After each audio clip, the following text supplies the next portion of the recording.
Hello, my friends. Welcome in to the end of year 13. Lucky 13 for some, maybe.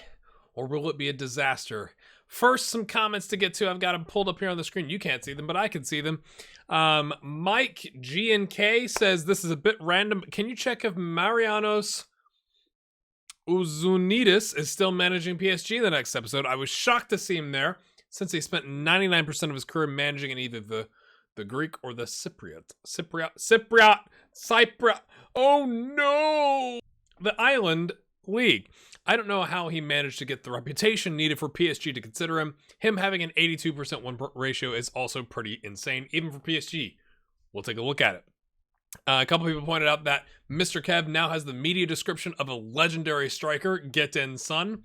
A couple of you gave some feedback on the series, saying it was what the stuff that you really enjoyed is your favorite series, which seriously warms the soul of a creator, as does we're at 6,006 subscribers as of the time I'm recording this, which should be the day before it comes out.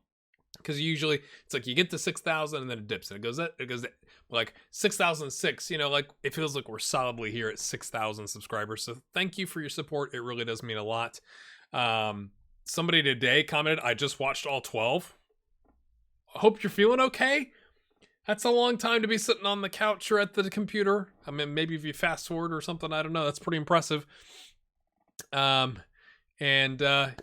let's go take a look at our players, shall we? Let's go.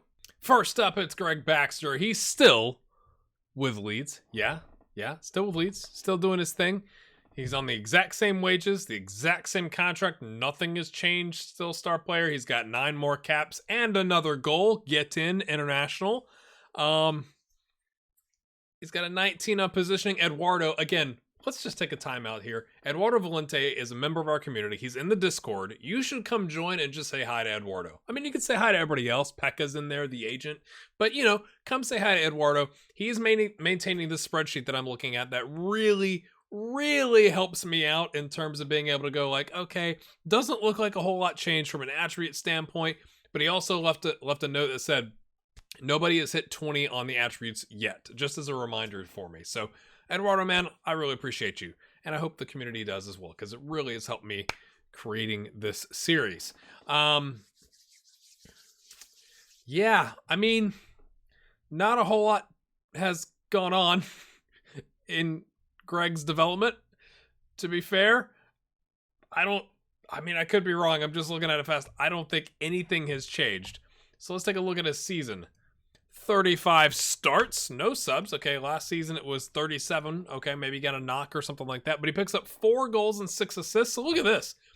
4 seasons in a row, he's played 30 plus games and gotten exactly 6 assists, which I think is kind of interesting. On a 7-2-2, so playing at a high level. 8 cup. Now they maybe made a cup run, like a Carabao Cup or an FA Cup, something like that. 7-4-6. 10 international, as noted, with a goal and 4 assists and 3 players of the match on a 7-7-2. Leeds, currently managed by Abelardo, that I'm sure you all know and love. He's currently the Alaves manager. Yes, get in. Not so hot. They finished 15th. Is that a new manager? He joined in December. Oh, so maybe it was going really poor for Stefan Simon. He got sacked after almost 7 years. That seems so harsh. I mean, I guess if you're playing poorly. So we'll have to see how that... It didn't end well, but maybe they just started really poorly. Yeah. And then the second half of the season was not any better. They did make to the quarterfinal of the FA Cup, losing to West Brom in extra time. And they made it to the Carabao Cup quarterfinal, losing 4-0 to Man United. So, yeah, that's not a whole lot of green dots. You know what I'm saying? Like, that's not gone very well for Leeds. Going back to Greg here from a form standpoint, central midfielder all the way. And then for the international team, same thing. So nothing has really changed there. Internationally, just real quick, we'll see what they were involved in. Looks like all friendlies. He did pick up some goals, right? Oh, okay. East Asian Cup qualification preliminary round. Greg gets a goal against Guam. I guess they didn't qualify. Oh, 5 points. The draw does him in.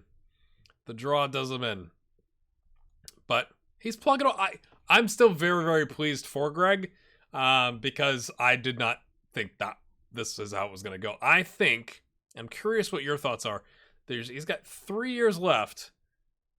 He'll be 32. Does he end up going to like Saudi Arabia or like some other random place, right? Where it's like it pays really well? Or does he go, I've made 120 grand, I'm good? Does he get into coaching? Because it says he does want to go into management at some point. Oh, I love when you get spam texts from people's email. That's the best. Prefer a coaching role with a view to going into management should he decide and stay in football once he retires. So like maybe at the end of his contract he goes, I made my money, I want to get into coaching. Do you think? Next up, it's the mighty Gordon Bell. He's still at Toronto.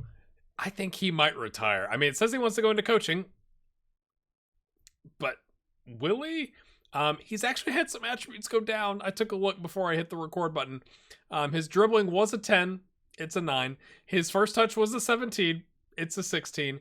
Now, his composure has gone up from 14 to a 15, and his teamwork has gone up from has gone down from 14 to a 13. So he said 3 go backwards and 1 go, getting better. But that's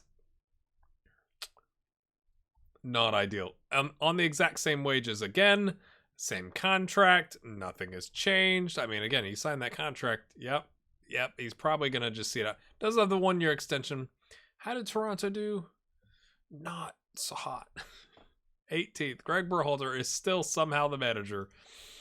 Okay, so he finishes last season. Again, the whole calendar year thing with 28 starts and a sub, 3 goals, 7 assists on a 7-1-4. You can't really argue, where did he get 3 continental starts on a 7-1-3? What continental competition is 18th place Toronto playing in, or like dead last Toronto playing in? We'll take a look. 9 international, so he's still playing for the Canadian national team. And then this for the season, 18 starts halfway through the season, which is exactly half, I believe, or close to it. 3 assists, and then an additional 2 appearances, 1 start for those being international, with a goal and an assist on an 8.0. What is Toronto? What is this continental? Oh, is it the Canadian Championship? Is that how it goes? Oh, I'm so sorry. Old lady plays. I'm so sorry. One of the other amazing YouTube content creators who's from Canada, and also has put up with me insulting the average talent at the Canadian international level, and actually said, no, I actually agree with you. So, yeah, it's gone okay. I mean, I guess I forgot. Yep, can't see any of that. Injuries? Nothing crazy.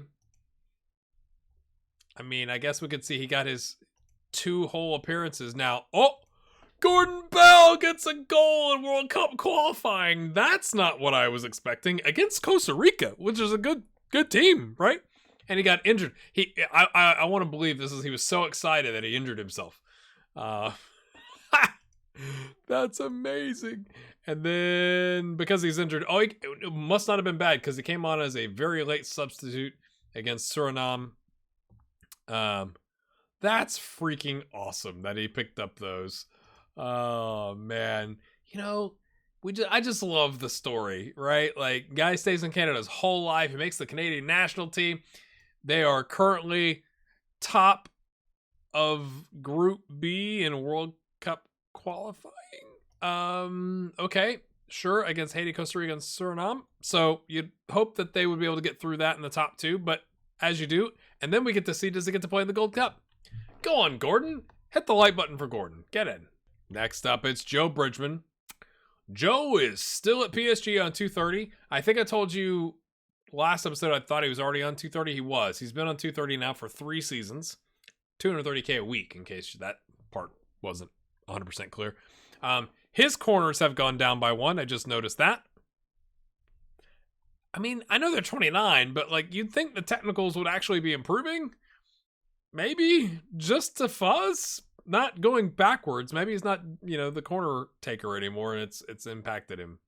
Resolute, as you can see, all kinds of traits. Again, when we set the experiment up, we did set them up to being interested in coaching. So, that's not changed. 102 caps is an increase of 12. Same 3 goals, though. Last season. Okay, so he's back in the good graces. We are going to look at PSG's manager. I promised that from the beginning of the episode. 31 starts, an assist on a 6.98, which is exactly the 6.980 he had last season. 6 cup starts, 12 continental on a 7.11, 16 international on a 7.07. Let's just take a look now. PSG, yes, Marianos, yes, is still there. His career since, okay, I gotta pull up my recording software to see if you all can see what's back here. There we go. I'll figure it out eventually. So before PSG is at Lille, before that Standard Liège, before that Universitatea Craiova in Poland, Apoel in Greece, AEK in Greece. Yeah, all great. So the move to, sorry, I said Poland, didn't I? Romania. Oh, I should know that. We had a relegation ranger there. The move to Romania gets him picked up by Standard Liège in Belgium Pro League A, and then he moves up from there, which is kind of impressive, really, when you think about it. I just realized my light is a little off there. You can see a little bit of fuzz right here.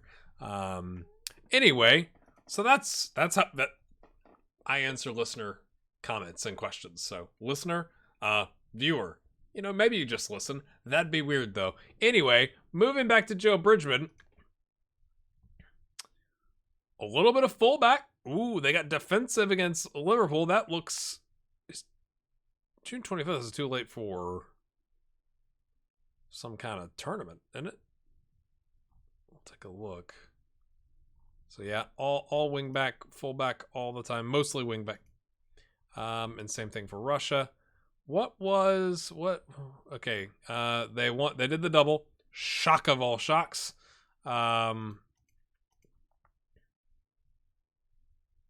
Club World Cup Championship quarterfinal, and they lost to Liverpool. Okay, that explains it, doesn't it? I hate that. This happens with FM where it gets rid of the breaks and the dates. Does that happen to you all, where it's just like one solid line and then you hit like sort by date and it fixes it? Is it just me? They made it to the Champions League semifinal and they lose to Juve on away goals. Garage door. Can you hear it? Can you hear the garage door? That's just I've not done a save in the French league, but it's just crazy to go like they lost one game in league and one game in the Champions League, including the Champions League group stage. That's pretty good. I mean, if given a couple more seasons, this black mark on their history will also be gone, which is kind of... Alrighty then. Like, that's insane. Did I look at his injuries? He had the flu, but at the end of the season, so he's alright. Contract's still good for another 2 years, but they do have the optional extension, 1 more year. I think he can still do a job. I think they might extend him and eventually make him a squad player, or he goes and plays someplace else. That's just me. Chris Carpenter is still with the mighty Liverpool, although, my friends, things are afoot. He's wanted and listed. Oh, they don't believe he has a future. Oh, that's not nice. He's been so good. Okay, let's look. 275. How do you give a guy an important player contract, a long-term contract, 3 seasons ago? At the end of year 10. This is the end of 10 to 11, 10, 11, 12, 13. It's been 4 years, and he's got 3 years left, and now you're saying he doesn't have a role? That ain't right. 31? Okay. I was just checking. I was like, yeah, he's 12 goals. The second most goals he's given you on a 7.47. He's playing at the highest of high levels, and you don't believe I mean, again, if you could sell him, right? You picked him up for 36 million. Eventually, if you're going to sell high, you have to sell, right? Like, you can't sell high when he's 35. That's not going to work. And it gives you 9 continental starts, 2 goals, 2 assists, and then internationally 7 starts, 4 goals. I mean, the numbers here are just kind of disgusting, really. Like, it's kind of crazy. So, I mean, he's listed for how much? 75 million. So you're doubling your money. Now you've paid through the nose on the wages, but you're recouping some of that, right? And Tottenham, of course, and Juve are interested, of course. I'm not sure how I feel about that. I wonder if, we can't see into the, like, what was it, his decision? Like, did he throw a fit over something and they were like, we don't think you have a, position in the club. See ya. Or is it just them going like, well, he's gonna be 30 at the end of the upcoming season. We should probably sell him if we can. What would you do if you were the manager? Would you take getting a guy for 36 million and selling him for 75, paying him, what was it, 275 the whole time? No, he had some 220s, 250s, something like that. And the guy who gave you 12 goals and 4 assists on a 747 last season, would you sell him? Leave a comment. Yep, go right ahead. Inside forward, ineligible. Okay. What would he have been? This is like some of the Club World Cup stuff, maybe? Or ineligible because like he was on international duty? Otherwise it would say international duty. What does an eligible mean? I mean, I know I know what it means, but why was he in? Okay, for Nepal, he wasn't in Nepal because that game was on the 14th. So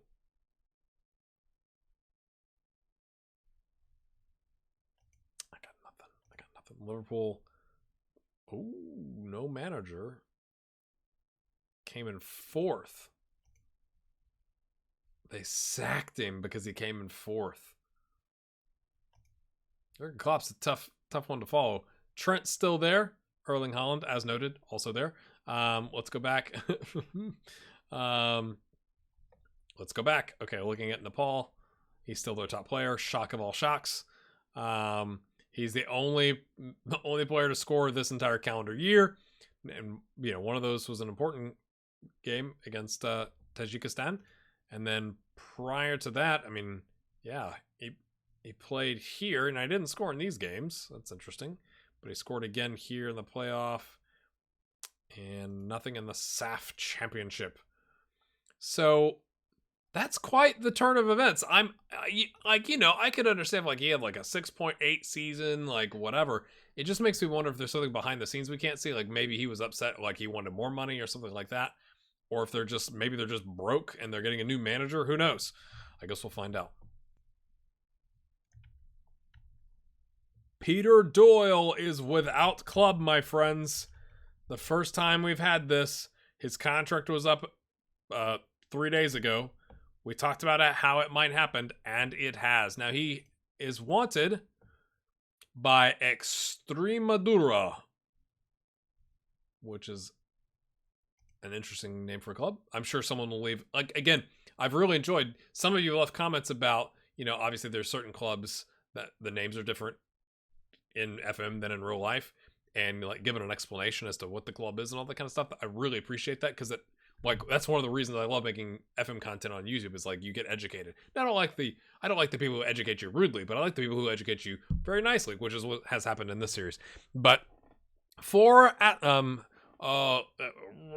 find out. You guys have already told me who this club was. It is Osasuna. Okay. Osasuna. He gives them some actual appearances. He just took a little bit of a season off the season before, and this season he gives them 11 subs and 4 starts on 4 goals with 3 assists on a 6.94, and then 13 international. So he had more league appearances, not starts, but appearances than international for the first time in a long time, with 3 goals and 3 assists internationally and a 7.11. How did they use him? as a that's his. Okay, let's go back here. Attacking right. Okay, and he was at least on the bench, as an option. And then, again for Equatorial Guinea, he's playing probably in a 4-4-2 on that midfield right. Would prefer a coaching role. We don't have staffing attributes yet, or staff attributes. Dynamics are perfect, so maybe he was happy he got paid a little bit. He didn't really get paid. He got paid, well, I mean, 17.75K a week is probably getting paid, especially considering the rest of his career. So he got paid for a little bit. Avoided, I think, devastating injury. Yeah, I mean, it's some gash upper legs, but he's not missed any significant time since, many, many moons ago with the lower back stress fracture. And now he can move on to, Extremadura or someplace else. I mean, somebody surely will want to pick him up on a free. I'm not saying he's outstanding, but somebody want to pick him up on a free, right? Liam Flanagan is still with Southampton. He's still got 3 years left on the deal. He's still making 115K, and he's still a squad player. None of that's changed. He's got 6 more international caps and an international goal, my friends. His tackling has gone down. His technique has gone down. His passing has gone down. That's not good. His value's gone down by 500,000. It's not really gone down, but it's gone down, Okay. It's better than 17 appearances with all starts. 18 starts, 3 subs, 6, 8, 9. Okay. 2 cup starts on a 7.45. Hello, with an assist. Must have been a great one. And then 6 international with a goal and an assist. Did he have any crazy injuries that kept him out? Ooh, that was okay. We already knew that. Oh, that happened last year. But for 3 months, and then you got to get your match sharpness back. So that would explain maybe. And then you twisted. What is it? The same ankle, maybe. Like as you're coming back from injury. At least that's how we can, in our heads, we can envision it. And then played at the end of the season. So like he's played, a good bit, right? Like at the end of the season, that would indicate he didn't play all that much. Right? If he played, okay, this goes back to, I don't know if you can see with my head here. December 28th is a game against Tottenham. That's counting 20 league games, and he played in 18 of them.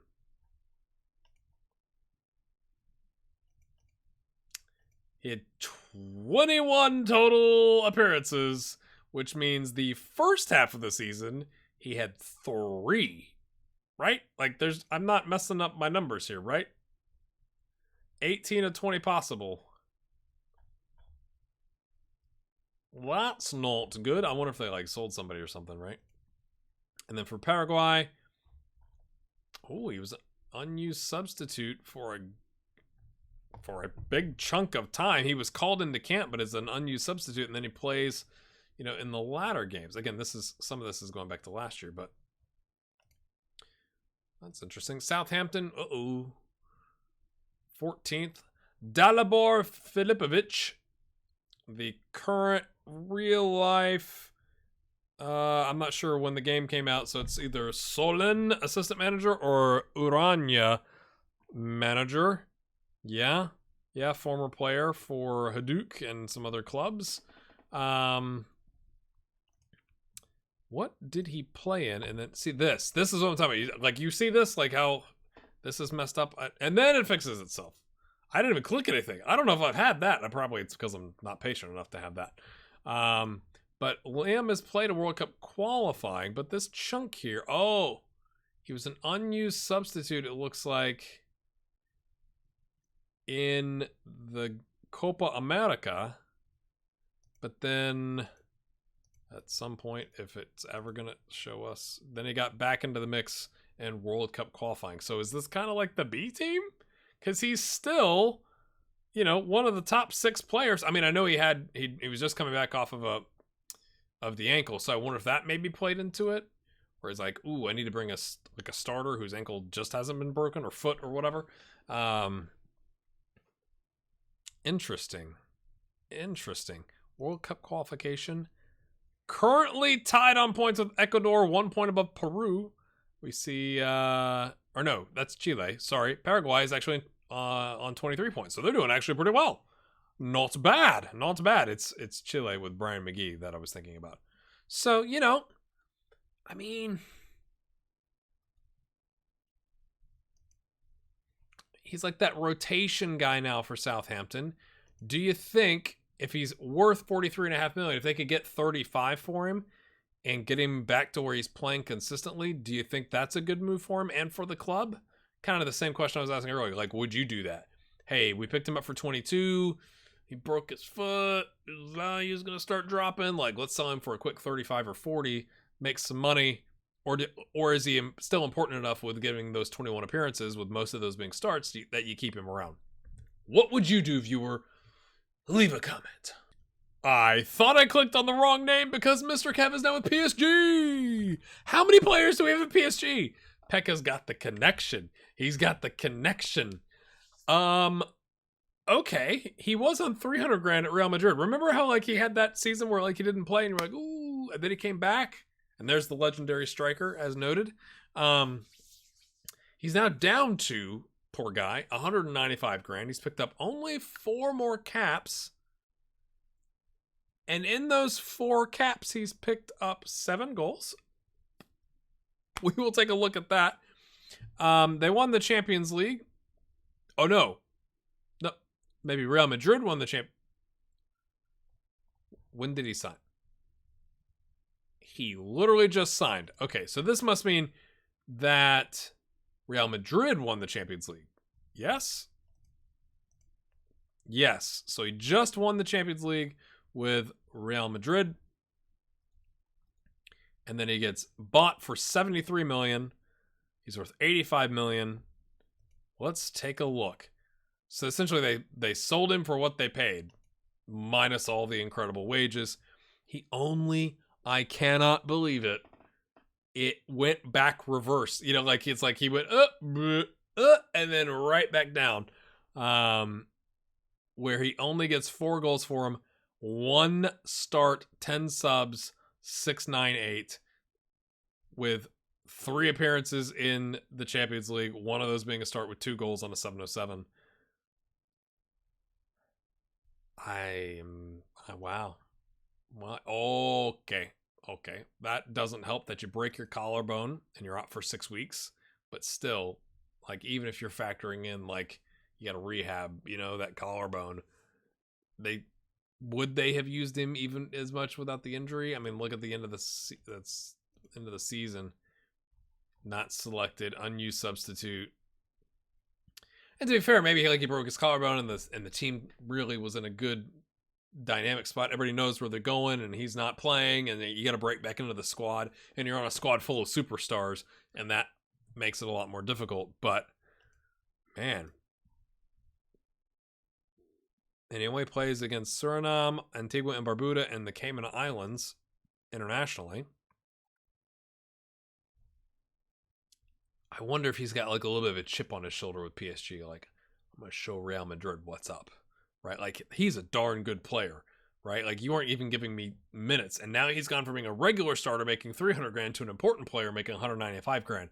I'm anticipating 28 appearances for Mr. Kev and 13 goals, 4 assists. I'm never going to remember that. But that's what I'm anticipating. He's going to have a chip on his shoulder, and he's going to say, I'm going to show Real Madrid. And then just, again, real quick, Dominican Republic, 2 friendlies where he gets a quad against the Cayman Islands, as you do. He scores against Antigua and Barbuda, and then he is... he didn't miss his penalty. He went second in the penalty taking in the guy that went... Or is that 4th? I don't know how it's ordered.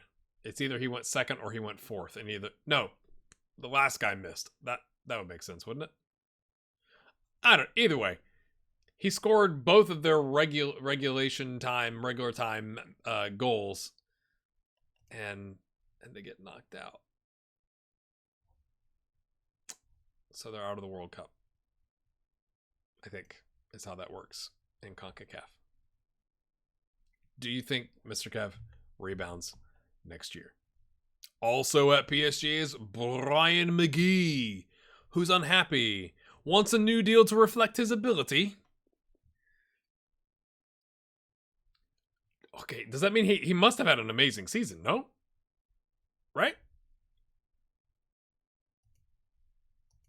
28 starts and a 7.42. Fair, mate. Fair, Brian. Fair. A little, I mean, he's 29, right? Going on 30. So he's like, I want my contract before, I'm too old for you to justify offering me a contract. And he's been on the same deal for 2 years and he's got 2 years left. So he's like, are you keeping me or not? Now, the problem with that is if you push too hard, we've been through this before, Brian. We've been through this before, but he also gets 6 cup starts, 11 continental starts, 12 international starts, all in the 7.4s, except the international, which is the 7.11.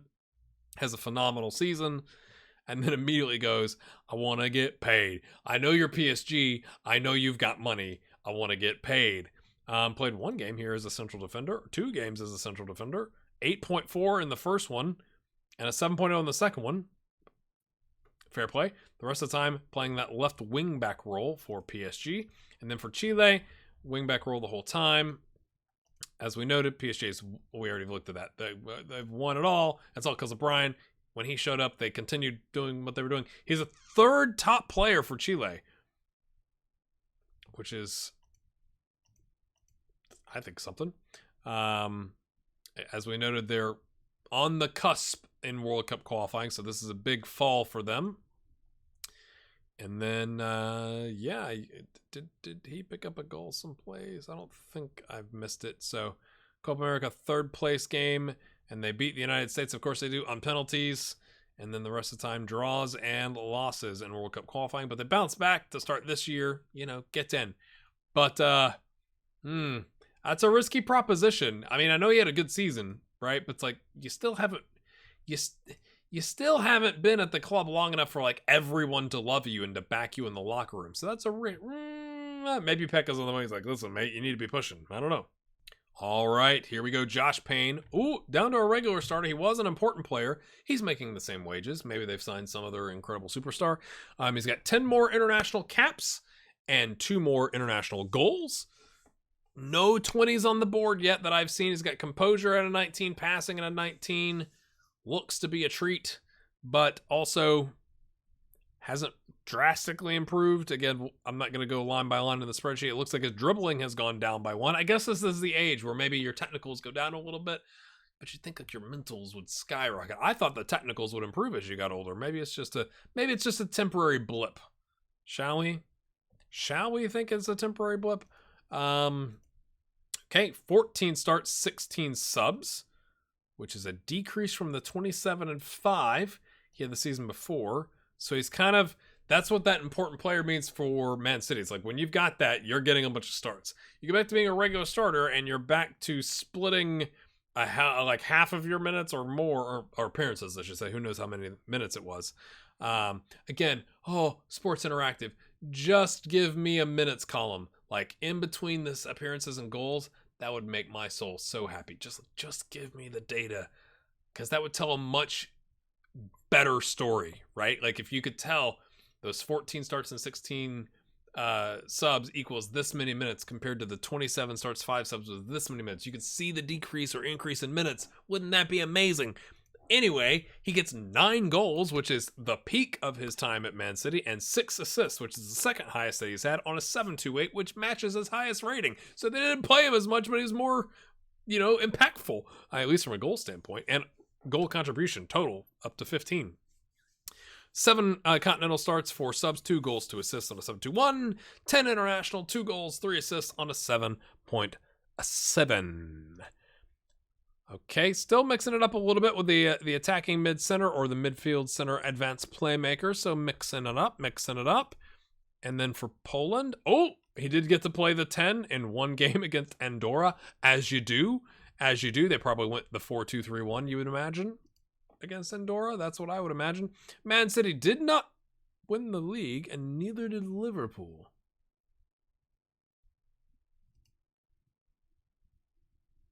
Man United.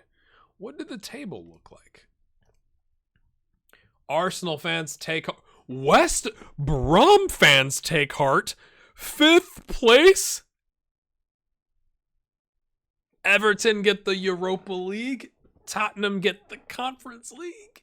Chelsea, Leicester out of the running. West Brom, Nigel de Jong. What is that? Sorry. And then Arsenal has, consistently gotten better. They actually won the league. We're getting ahead of ourselves looking at what's happening in the other leagues, but I was just like, wait, if Man City didn't finish top and Liverpool didn't finish top, who finished top? And then you see West Brom in 5th, and you get distracted. At least I got distracted. Maybe you did too. Back to Josh. How you doing, Josh? Any crazy injuries? No. Went the entire season pretty much without. He was out for 2 days with bruised ribs. They do have the option to extend him. $86 million. They paid $28. If they're, he's good, right? But if they got $86 million for him, would they sell him to somebody? But who, right? Is it going to go to PSG? Maybe Pekka's like, all my players want to go to PSG because they got the money. Maybe. Poland, 41st in the world. Okay, he scored a penalty. They had 2 penalties within 3 minutes of each other in World Cup qualification. Yoicks. They currently find themselves 3rd, even with that, on 7 points, which means it's they didn't win a competitive game all year. The only game they won all calendar year last year was Kazakhstan in a friendly. Qualification's gotten a little bit better. Yay, Poland. He's their 2nd top player. Gets in. All right, let's go see our last, player. Andrew Wood, remember how he went to PSV? Yep, he's still there. He's making the same wages. Yep. He's got the same contract. It's up to 2 years. He's got 13 more caps and 8 more goals, as you do, because he's an international legend. Oh, that reminds me, just here at the end, because somebody had asked, hey, can you go look at the clubs to see if the players are legends or, their national teams or whatever? We will do that at the end of the series. We'll go take a look to see those types of things, because I believe, and somebody correct me because you're going to see this, I'm not going to record another episode by the time you see this, so let me know. I don't think those things expire, so it's not like if he was a club legend someplace or for the nation that it would disappear in 10 years or 15 years when we get to the end of the series. So if I'm wrong about that, let me know, but we will take a look at all those things as we go through each player, right? Maybe we do it for every player gets an episode. Probably not. Don't say that. His value's gone down by $5 million, as you do.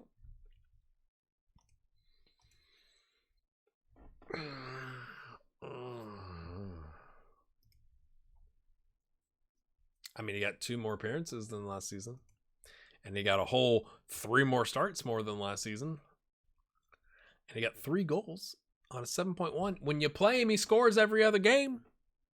When you start him, you are 1 for 1 on starts and goals. Not guaranteed that that's when his goals were, but you know what I'm saying. He also got 2 continental subs with 2 goals. Impactful as a sub, my friends. He also had 5 assists internationally with those 8 goals on a 7-5. Right. Oh, that's. What was it like? Group stage? Yeah, because he wasn't selected. They made it to the whatever round this is in March, but it's not going to go back that far in the data. So maybe they played at the end of the group stage and got knocked down to the Europa League, or well, let's go see. Did he happen to rescue them? Let's see. Yeah, they were in the Champions League. Okay. Okay, that's the qualification, right? Champions League playoff. Okay, then they get into the Europa League group stage. He comes on as a sub. Okay, they were already winning. But he seals the deal in the 88th minute against Slavia Prague. The other game that he played in, he had a goal again, didn't he? There it is.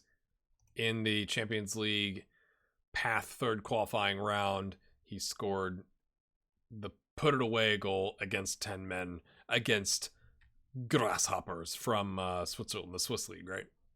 So, but he scored in an actual game in the Europa League, came on as a sub and scored. That's just kind of disappointing, like. I mean, I know he's a squad player, right? Does he hang it up? Andrew seems like the kind of guy who's going to go someplace else, right? We've gone on like the European tour here. Is he going to go someplace? Where else could he go that would be like a smaller league than Holland? Like the Swiss Super League? Is that where he's headed next?